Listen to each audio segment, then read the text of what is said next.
আসসালামু আলাইকুম ওয়া রাহমাতুল্লাহি ওয়া বারাকাতুহু। আলহামদুলিল্লাহি রাব্বিল আলামিন ওয়াসসালাতু ওয়াসসালামু আলা আশরাফিল আমবিয়াই ওয়াল মুরসালিন নবিয়িনা মুহাম্মদ ওয়া আলা আলিহি ওয়া আসহাবিহি আজমাইন, আম্মা বা'দ। বাদিয়া ইসলামিক সেন্টারের অধীনে আসলাম তোফা আল্লেমনি বিভাগ দ্বারা পরিচালিত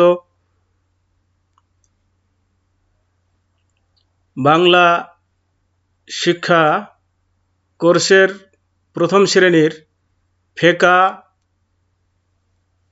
ফেকা সাবজেক্টের প্রথম পাঠ শুরু করছি। আমি মোহাম্মদ মুশফিকুর রহমান। প্রথম শ্রেণীর ফেকার ছাত্র ভাইদের প্রতি যে জিনিসটি গুরুত্বের সাথে আবেদন করব তা হচ্ছে শিক্ষার প্রতি মনোনিবেশ করা। কেননা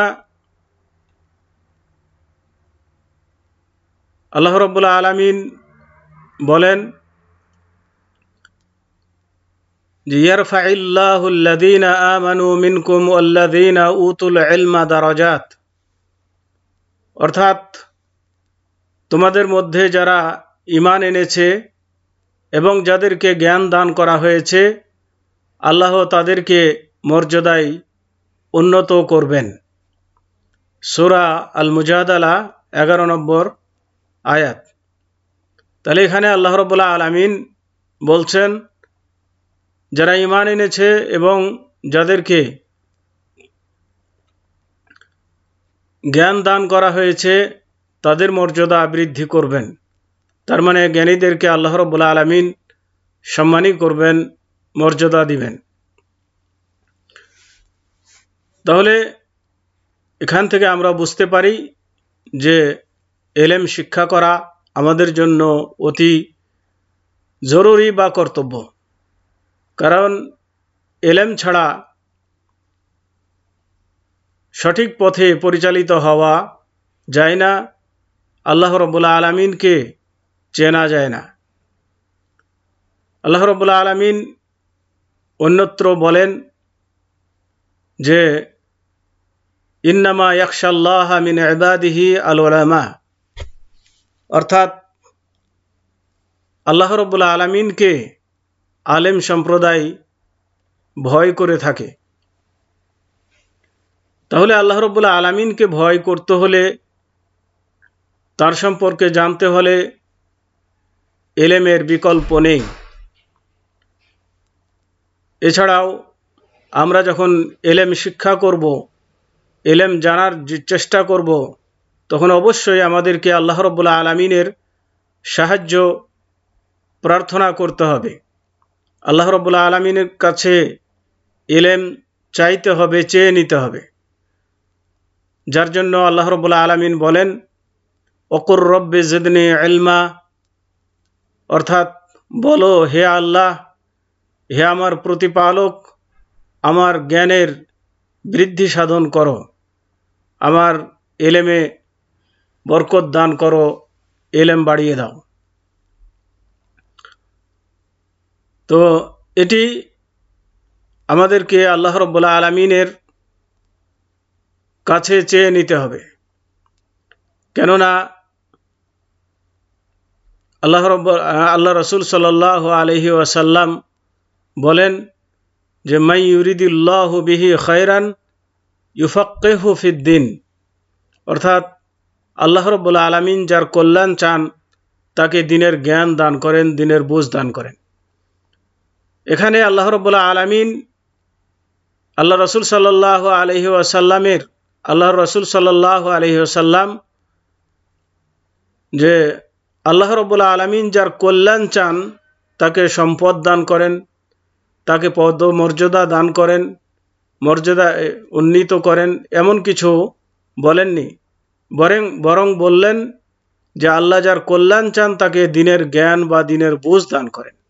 অতএব আমাদেরকে দ্বীনের জ্ঞান অনুসন্ধান করতে হবে, দ্বীনের জ্ঞান অর্জন করতে হবে এবং এই মর্মে আল্লাহ রাব্বুল আলামিনের কাছে সাহায্য কামনা করতে হবে, দোয়া দোয়া করতে হবে। এছাড়াও আল্লাহ রসুল সাল্লাল্লাহু আলাইহি ওয়াসাল্লাম বলেছেন, হাদিসটি আবু হুরায়রা রাদিয়াল্লাহু তাআলা আনহু বর্ণনা করেন। হাদিসটি হচ্ছে এরকম: আন আবি হুরায়রা রাদিয়াল্লাহু তাআলা আনহু قال قال رسول الله صلى الله عليه وسلم من سلك طريقا يلتمس فيه علما سهل الله له به طريقا إلى الجنة।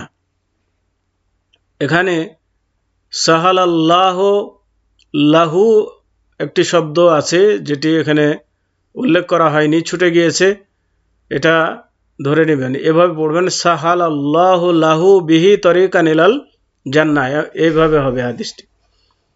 তার মানে হচ্ছে এই যে আবু হুরায়রা রাদিয়াল্লাহু তাআলা আনহু থেকে বর্ণিত, তিনি বলেন যে আল্লাহর রাসূল সাল্লাল্লাহু আলাইহি ওয়াসাল্লাম বলেছেন, যে ব্যক্তি জ্ঞান অন্বেষণের জন্য কোনো পথ অবলম্বন করে, আল্লাহ তাআলা তার জন্য এর মাধ্যমে জান্নাতের পথ সহজ করে দেন। হাদিসটি সহিহ মুসলিম, হাদিস নম্বর হচ্ছে 38/2699।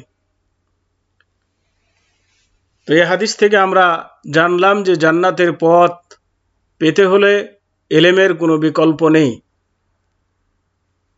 জান্নাত পেতে হলে অবশ্যই এলেম শিখতে হবে। আপনার এলেম আপনাকে জান্নাতের পথ বলে দিবে, সহজ করে দিবে। আমরা অনেক সময় দেখে থাকি যে মানুষ জান্নাতের জন্য এমন কিছু আমল করছে, যে সমস্ত আমলগুলো তাদেরকে জান্নাতের পথ না দেখিয়ে জাহান্নামের পথে নিয়ে যাচ্ছে। আর এটার কারণ হচ্ছে তাদের ভুল শিক্ষা বা জ্ঞান না থাকা।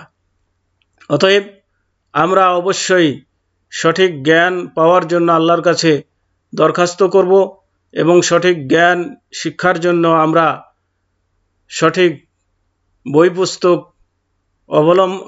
অধ্যয়ন করব এবং যারা সঠিক জ্ঞান দান করে থাকেন এ সমস্ত আলেম ওলামাদের সংস্পর্শে গিয়ে সঠিক জ্ঞান শিক্ষা করব।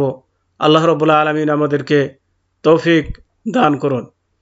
এবং আমি ছাত্র ভাইদের প্রতি যে জিনিসটি গুরুত্বের সাথে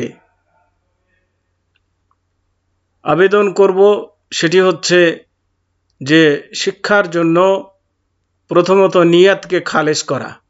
তার মানে আমরা শিখব একমাত্র আল্লাহর সন্তুষ্টির জন্য এবং এই শিক্ষা দ্বারা নিজেরা আমল করব এবং এই শিক্ষার মাধ্যমে সমাজকে আমরা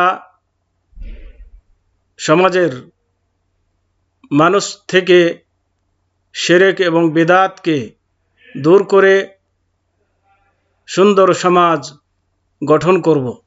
এরকম নিয়ত নিয়ে যেন আমরা লেখাপড়া করি। এ বলেই আজকের মতো এখানেই প্রথম দার্সের সমাপ্তি ঘোষণা করছি। ওয়াসাল্লাল্লাহু আলা নবিয়িনা মুহাম্মদ ওয়া আলা আলিহি ওয়া আসহাবিহি ওয়া বারিক ওয়া সাল্লাম। আসসালামু আলাইকুম ওয়া রাহমাতুল্লাহি ওয়া বারাকাতুহু।